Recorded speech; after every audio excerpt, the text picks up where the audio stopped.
Just ahead on One Detroit, a celebration of Pride Month, we'll hear how the University of Michigan used music to denounce the hate crime that took the life of a young gay man. Also, a gay couple from our Asian American Pacific Islander story series talks candidly about family and cultural heritage. Plus, behind the scenes at the Detroit Public Theater's production of Hedwig and the Angry Inch. And LGBTQ dancers express their pride in a special collaboration. It's all coming up next on One Detroit. From Delta Faucets to Behr Paint, Masco Corporation is proud to deliver products that enhance the way consumers all over the world experience and enjoy their living spaces. Masco, serving Michigan communities since 1929. Support for this program is provided by the Cynthia and Edsel Ford Fund for Journalism at Detroit Public TV, the Kresge Foundation.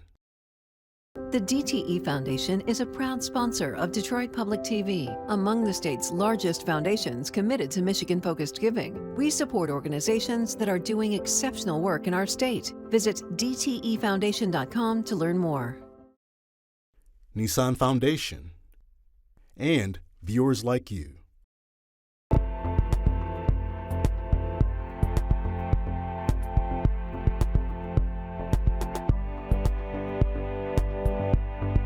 Coming up on this week's One Detroit.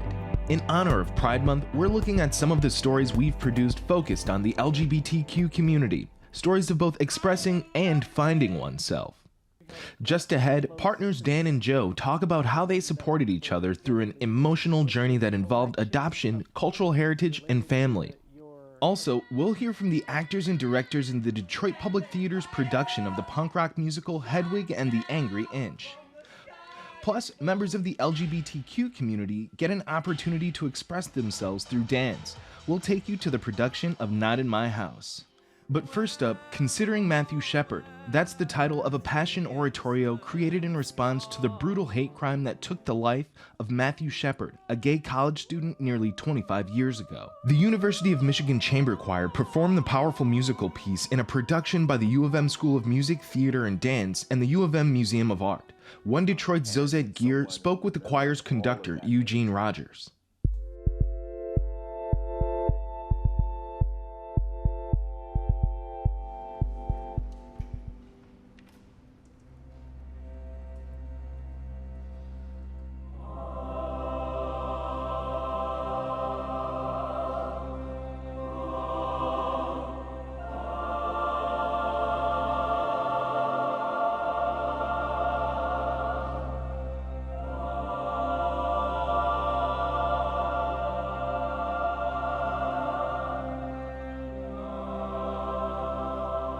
Considering Matthew Shepard is what we consider a passion oratorio that was composed by conductor and composer Craig Hella Johnson.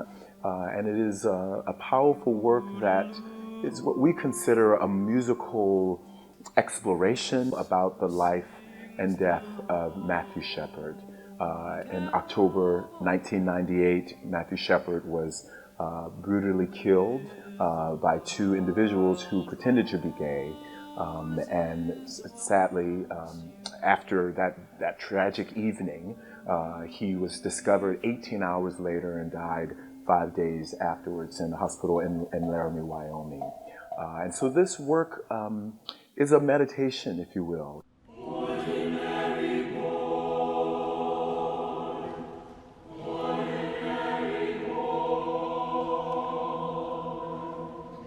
There's so many ways that Craig could have told the story. I'm even moved by simply the title, Considering Matthew Shepard, that first of all sets us in a state of, let's just pause. Let's just take a moment and not point a finger at his perpetrators. We need to tell that story, but think about ourselves as we relate to Matt, and think about ourselves and how we can even see ourselves actually in the story, in the lives of his perpetrators, and that hate will not win in any form. As we think about social injustices in our world and all that we're dealing with, it's good to be reminded that love and forgiveness and in opposition to hate, those things will overshadow hate in the end. And I think we We need that. We need that reminder as human beings. We need that reminder more than ever today in our world. And I believe that that's what our students, I know that's what our students are drawn to. We all want to be inspired. And this work constantly reminds us love and forgiveness in the end will win.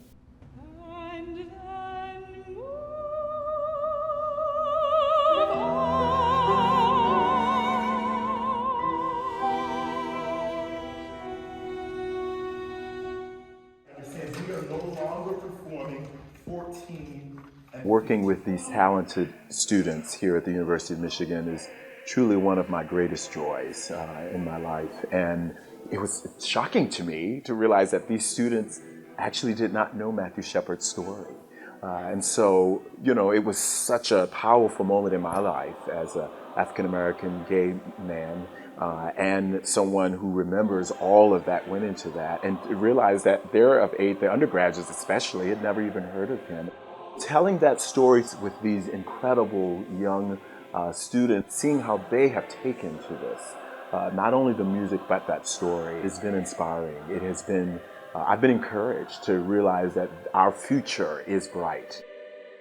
I believe a conductor has to program works of the past as well as the present. And so not only do we need to study great works by Handel and Bach and Brahms, but we need to keep telling stories also about today.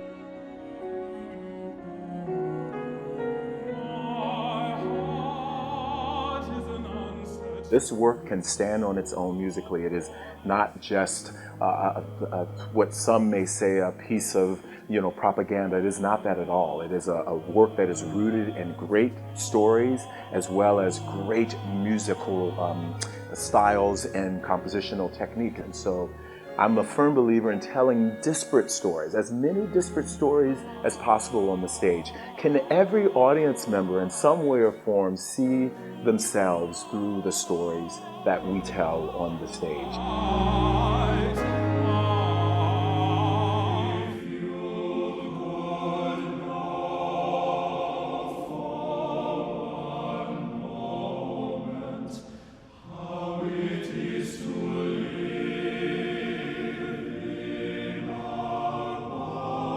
I think choral music, vocal music, choral music is positioned in a very unique way because of the stories we can tell with a community of voices, not just one person, but to see the different backgrounds from these students telling the story together as a community. We've missed that in COVID. And so this story right now, as well as telling the story together, it's been transformative for all of us. I would hope that people would watch this with an open mind. There are some powerful moments. There are some tough moments. We're not trying to preach. We're not trying to tell people how to think. I think Craig says it best. We're just asking them to consider, to just meditate, to just think about ourselves as it relates to Matthew and others. Some stormy story waiting to be told. Where, oh, where has the innocence gone? I think one of the things that's so special about music is because we get to, no matter what a person's background is, no matter what their socioeconomic status, religion, when we sit down together and focus all of our energies on this gift, I call it a gift, of music and these stories, nothing else matters. Making music together with all of those individuals as a community, our hearts beating together as one, that forms lifelong memories that really unites us.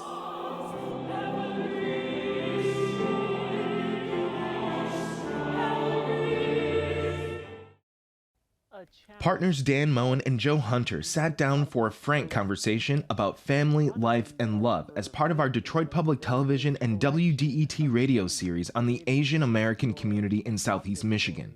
Dan is from the Philippines, and in one exchange, the couple talked about Dan's adoption and the search for his birth mother.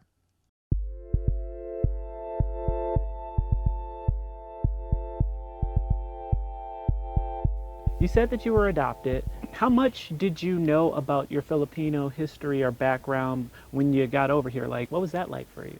Well, when I was born, I was in an orphanage up until about I was 8 months old.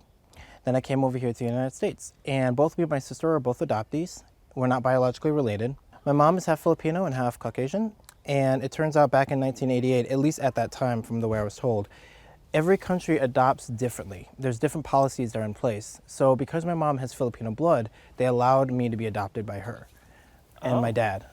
We grew up in our household learning about our heritage and culture through what we call Filipino Day. And Filipino Day was a little bit more specifically about our adoption, not so much about the culture per se of the Philippines, but more understanding about what it means to be an adoptee. What does it mean to be a transnational adoptee, being born in one country, coming over here, and also what it means to be a transcultural adoptee, meaning me and my sister are both Filipino ethnically, but culturally we're so far removed from our heritage. Like everything that we learn, we have to learn on our own. I remember like when we were first dating, there was a challenge because you held a lot of things close to the chest. And one of them that I remember vividly was there was this collection of things related to your adoptive story.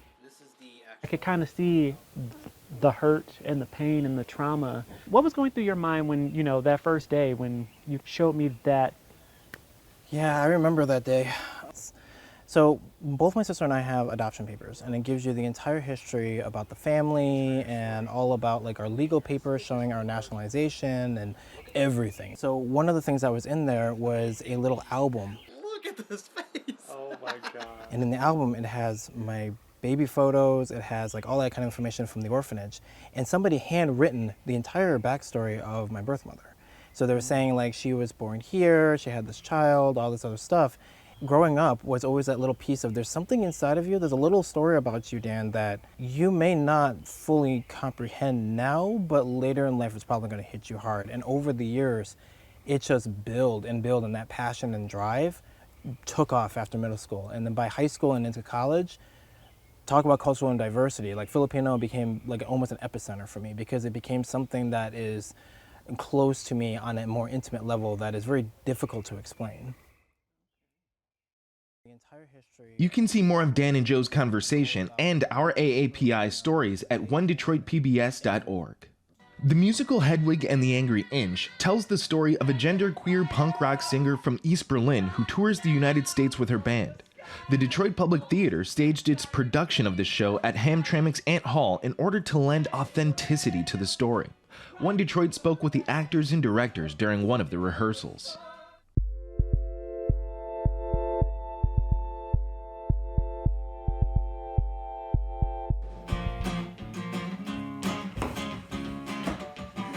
Sex change operation got botched. My guardian angel fell asleep on the watch. Now all I've got is a Barbie doll crotch. I got an angry inch. 6 inches forward and 5 inches back. I got an angry inch. So Hedwig Schmidt was born in East Berlin. She was actually born Hansel Schmidt, and she was trying to get out of East Berlin. She met an American GI, and she underwent an operation, a botched sex change operation. And so she got out of East Berlin and is living the rest of her life as a woman. And she's performing a nightclub act. My name is Hedwig. Please welcome the Angry Inch. What's so fun about Hedwig the character is it's kind of built around the fact that people are going to be a bit uncomfortable in the room with her, and she has a lot of fun with that. She not only breaks the ice, but she shatters the ice. It's this beautiful story that's told with all this kind of horror and turmoil and sadness and struggle, but at the end it's just this amazing, enlightened, almost like a butterfly out of the cocoon type of moment. I am thrilled you could join me here for this special opening night performance here at the beautiful Ant Hall. Ant Hall, like when you leave your groceries in the hallway. This grand hall has a celebrated history as a place of sanctuary. To be at Ant Hall versus the Detroit Symphony Orchestra space, which Detroit Public Theater has performed at for the last 5 years, we're now in an environment, we're in a club. We're in a bar. We're in a place that Hedwig would probably tour to. We like the air here, and so we really wanted to make it an immersive theatrical experience for everyone. Hopefully theater does that anyways. Theater can transport you, but this time we're literally transporting the audience.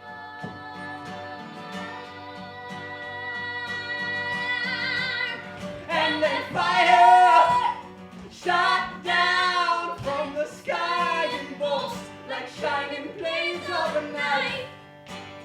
And it ripped right through the flesh of the children of the sun and the moon and the earth. There's going to be people here who are fans of Hedwig and know every word. There's going to be people who are subscribers to Detroit Public Theater who maybe are used to things like Arthur Miller or, Annie or whatever it would be. And we have tickets to something tonight. I don't even know what it is. So DPT is a small professional theater company. We're in our 5th season. We really work to connect the national theater community and the local theater community. We also really try to tell contemporary stories and stories that will resonate with contemporary audiences and Detroit audiences in particular. So we want to make sure that the people who live in our city, it's a public theater, it's for everyone. We want our work to be for everyone, and we want everyone to see themselves reflected in our work. Adversaries, they try and tear me down. You want me, baby, I dare you. Try and tear me down. From East Berlin to Junction City. Hello, Hamtramck. Hello, Detroit. A lot of people might look at Hedwig as someone who isn't an individual with a beating heart, and Hedwig says, you know what, I'm actually going to make myself larger than life. I'm going to elevate myself even higher so that you have to see me and that you have to understand the beauty that I have. I want the audience to feel seen. We are all enough exactly as we are, and we are to be celebrated for who we are, and we can all just lift up our hands, like Hedwig says. That's what I want people to feel, to walk out just feeling like that, feeling seen. Don't you know me? I'm the new burning ball. Try and tear me down. Hamtramck's Ant Hall was also the venue for a special performance by a group of LGBTQ dancers. The Kristi Faulkner Dance Company teamed up with the Ruth Ellis Center to create a production that allowed the dancers to share their talents and their stories. Detroit Performs spoke with dancer and choreographer Kristi Faulkner and the show's participants.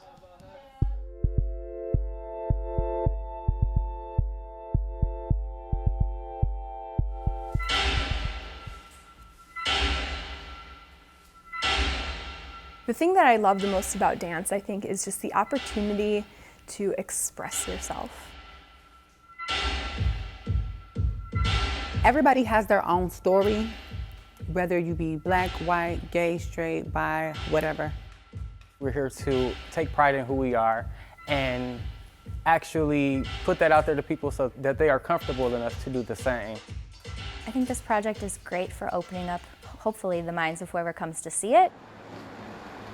So I'm just gonna start at the top of the show and work my way through. Crafting a show, to me, is something that just really feeds my soul and really motivates me.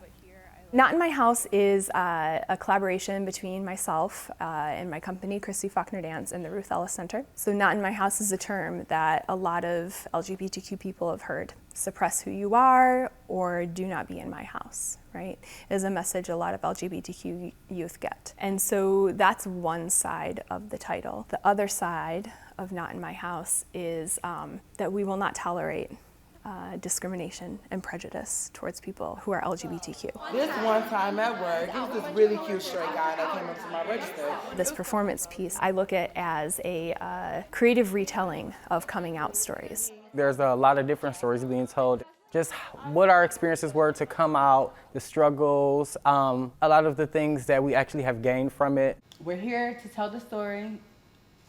I'm here, living another day.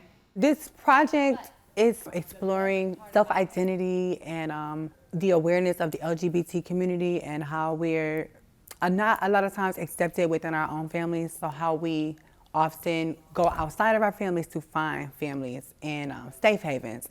A lot of times we tend to go towards clubs where we feel more comfortable to. A lot of the movement material comes from voguing and different types of movement vocabulary that is particular to LGBTQ culture. Vogue is just like an amazing outlet as far as the style of dance. There are no rules. I like being able to sometimes feel even more feminine one day, and another day I might be a little bit more rough. Like Vogue gives you the opportunity to change that dynamic and be able to be whatever you want to be at that moment. As a choreographer, my approach is to work very collaboratively with the people that I'm involved with in a project. We explore a lot of ideas and then start to develop movement material. And then I view my role as the one who sort of like strings it all together and crafts it into something that makes sense. Kristi is awesome as a director. I think that I really love the fact that she's allowing us to artistically just move organically through space. I personally think that the most interesting audio score are the stories. So the guys, they start to pull and snatch and bully people out of the car, taking anything they can get their hands on. Phones, wallets, purses, whatever. And I'm like, OMG, why me? I am trans. The biggest part about people not understanding me is just they don't understand my lifestyle. And because they think it's so much different than theirs, when actuality is very similar, just depending on what type of person they are. This actually allows me to not only give my story, but to be able to understand other people's stories. And if I'm hot shot, mama cut my hair at night. My story is derived from my hair. My first year in high school, I was very involved in ministry. I actually was leading in ministry at that point, and I got called into the office that I needed to change my appearance. My hair was too long. So I struggled with that, and I actually cut my hair because I thought it was the right thing to do at the time. But now that I have grown and realized that that was a big part of me conforming to what I shouldn't have been. Just knowing that things like that, little things like that could make or break someone. You know, make or break their confidence and how they view themselves. I just wanna be myself and I want you to know I am my hair. I think there's a lot of stories that we share that, yes, they are particular to LGBTQ people, but they also have a sort of universality to them that other people can identify with. But Sarah was married, so we just remained pretty good friends, and I just admired her from afar. I think other people can connect with my story specifically because I'm sure most people have been there. We've all had like someone we've been super in love with or super infatuated with or someone we just like want to be around. I think everyone's been there. If you're able to identify with somebody and their story and their experience, who you might see as like different from you, you feel like maybe you do share something in common, and hopefully people can become a little bit more tolerant then. I think if you are true to the authentic stories, if you're true to representing people as their authentic selves, then that shows.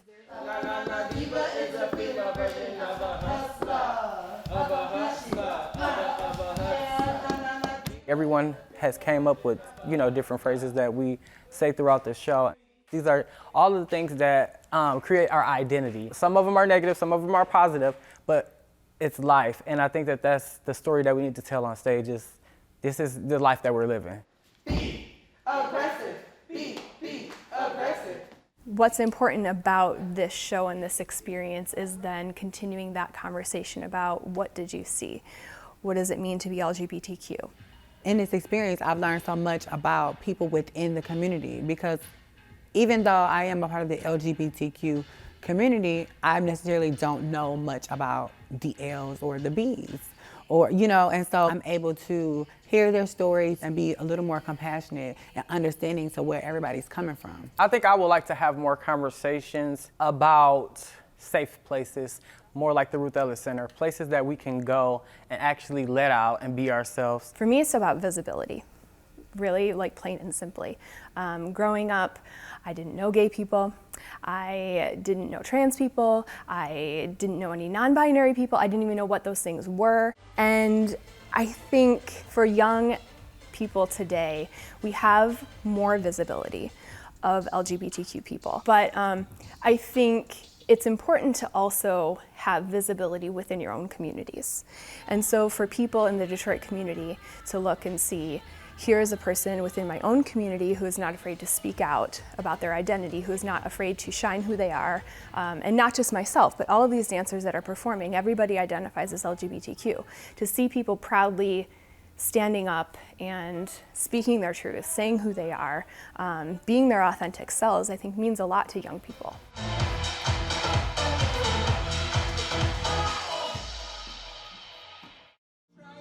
That will do it for this week's One Detroit. Thanks for watching. Make sure to come back for One Detroit Arts and Culture on Mondays at 7:30 p.m. Head to the One Detroit website for all of the stories we're working on. Follow us on social media and sign up for our weekly newsletter.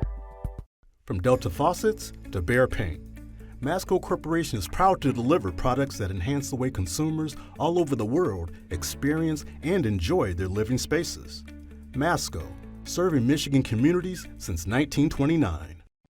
Support for this program is provided by the Cynthia and Essa Ford Fund for Journalism at Detroit Public TV, the Kresge Foundation. The DTE Foundation is a proud sponsor of Detroit Public TV, among the state's largest foundations committed to Michigan-focused giving. We support organizations that are doing exceptional work in our state. Visit dtefoundation.com to learn more. Nissan Foundation, and viewers like you.